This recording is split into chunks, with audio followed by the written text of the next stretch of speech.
Mario Kart!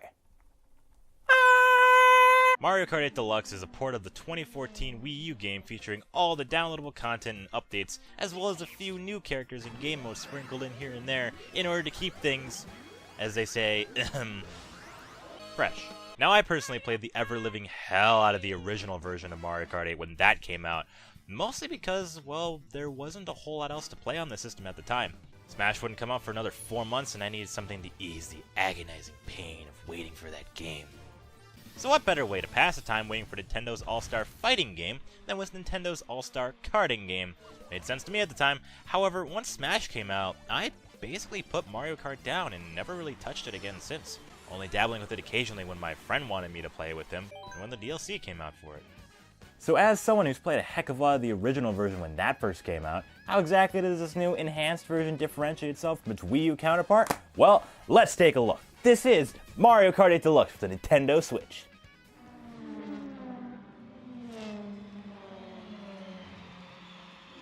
Mario Kart 8!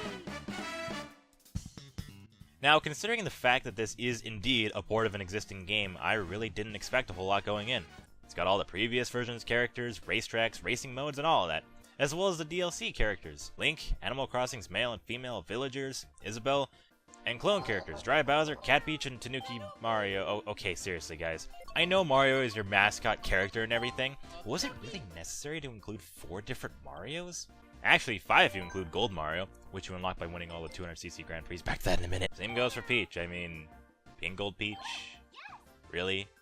You still know how fucking dumb this is. But as far as the DLC characters go, my absolute favorite has to be Link, because I swear, they went out of their way to make Link the dopiest fucking character in this game. And that fact is immediately apparent from the moment that you select to play as him. I mean, look at that dopey-ass smile. He's so happy.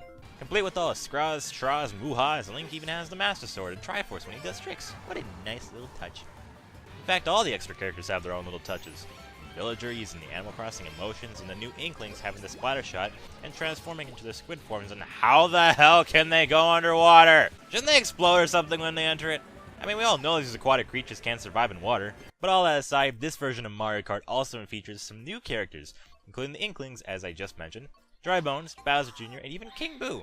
All of these new characters bring the total amount of characters that you have to choose from up to a staggering 41 characters. God damn!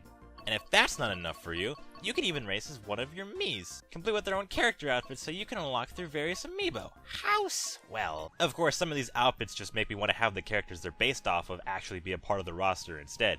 I mean, Mega Man, Pac-Man, Sonic. Shit, you've got all these characters in Smash, and considering how much crossing over is already going on here with this roster, why not have them? If you're going through the trouble of including 2 F-Zero tracks into the game, why not include the most prominent character from that series as an actual racer instead of just as a Mii costume?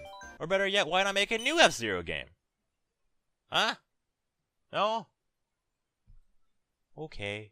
There's also a total of, count them, 12 Grand Prix to race in, bringing the total amount of racetracks up to 48, holy shit, with about half of them, 23 to be exact, being Retro Cups, and the other 25 being brand new tracks. And speaking of these tracks, each track is vibrant, detailed, full of life, and even have their own extra little details, such as the Hyrule Circuit, where you collect rupees, and you have the Zelda getting an item jingle whenever you pick up an item, and the Animal Crossing one where you collect bells instead of coins, and the results theme is replaced with the Roost music. Sunshine Airport with the flight announcer and what appears to be Koopa Troopa Beach from Mario 64 off in the distance. The Shy Guy singing to the music in Shy Guy Falls, the F-Zero startup tune and music, and even the Show Me Your Move sign and the F-Zero track, my god! Every course is unique in its own way, and none of them at all feel samey. So that leaves you with a very well-constructed and varied selection of tracks to race on. Though I will say some of the tracks they vouched to bring back are rather questionable. Mostly SNES Rainbow Road. I mean, what the hell, Nintendo? We just had that in Mario Kart 7 on the 3DS. Why not include Double Dash's Rainbow Road instead? As for more of the new content, they added a quote-unquote smart driving mode, which I don't use, and auto acceleration mode, which I don't see the point in, and motion controls, which don't even bother. There's also the inclusion of these new pink sparks, which only show up when smart driving mode is turned off. They appear when you hold a drift for even longer after getting orange sparks, and give you a 3rd level of drifting boost. The immediate comparison I can make here is with the Sonic All-Stars Racing series. It's exactly the same thing here. Now while you're not going to be using this all the time, it's nice to have as an extra reward for holding your drift just a little bit longer than normal. And another new inclusion is the ability to hold 2 items at once. Hallelujah, they remembered that was a thing. This is something I felt was really lacking from the original version, and I'm so glad that they made this inclusion. It really does make a huge difference to how you play the game. And the last of the new inclusions is the holy grail of the whole bunch, a battle mode that's actually worth a damn. Now the original Mario Kart 8's battle mode can basically be summed up as such. Balloon battle only, with no actual battle courses to battle on, instead having 8 seemingly random racetracks to battle on, which leads to you spending more time driving around and trying to find someone, as opposed to actually battling people. It felt like such a last-minute addition, as if someone from Nintendo had completely forgotten about the battle mode until the game was about to come up and then they piled one together in a weekend or something.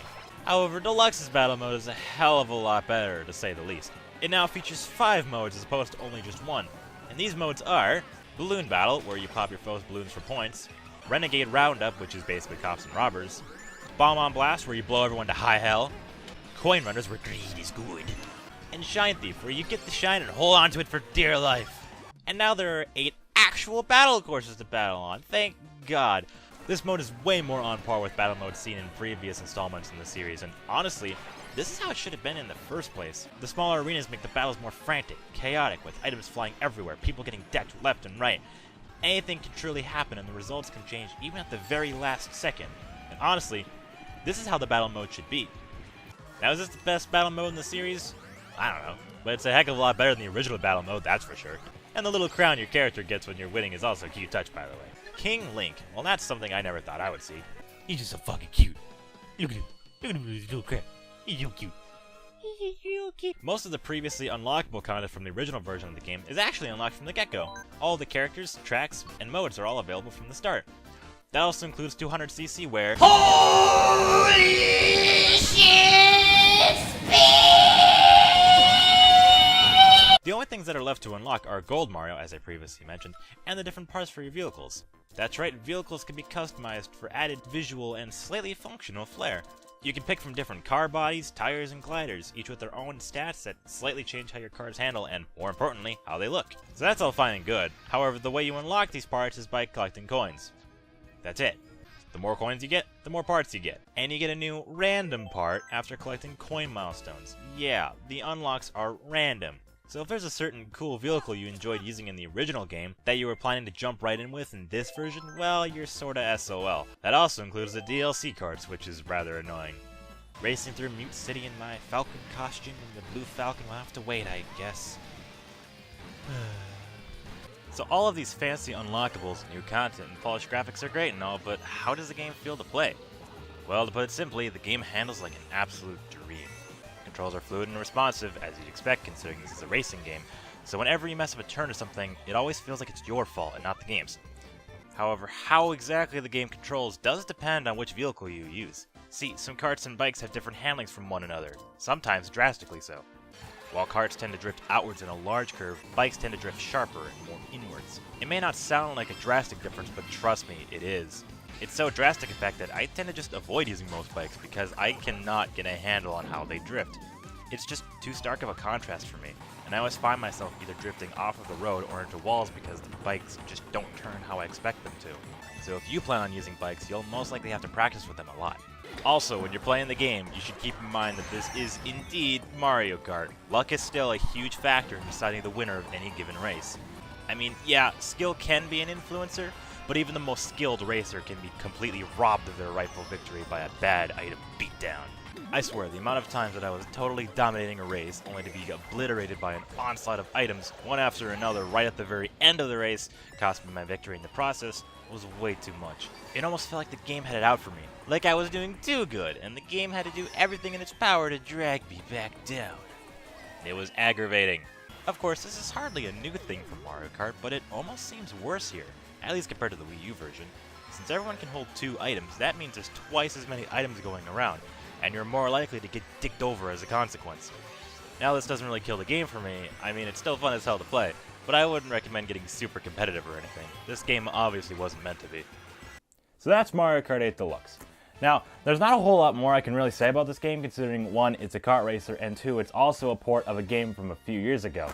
However, it is a very nice enhanced port, and honestly, this is the version of the game you should get if you don't already have it already. And even me, as someone who still has the original, I would say this is definitely worth upgrading to. All the new game modes are great fun, as well as all the new characters to race as. Not to mention the added bonus of the game running at 1080p, as opposed to the original Wii U version, which only ran at 720p.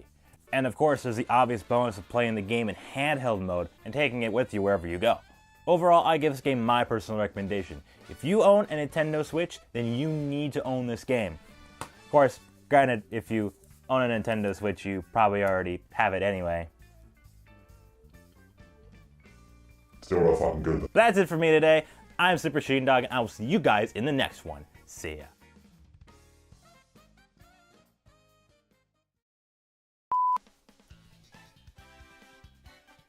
Look at it. It's costing me money. That's Mario Kart 8. It's fucking good. Buy this shit.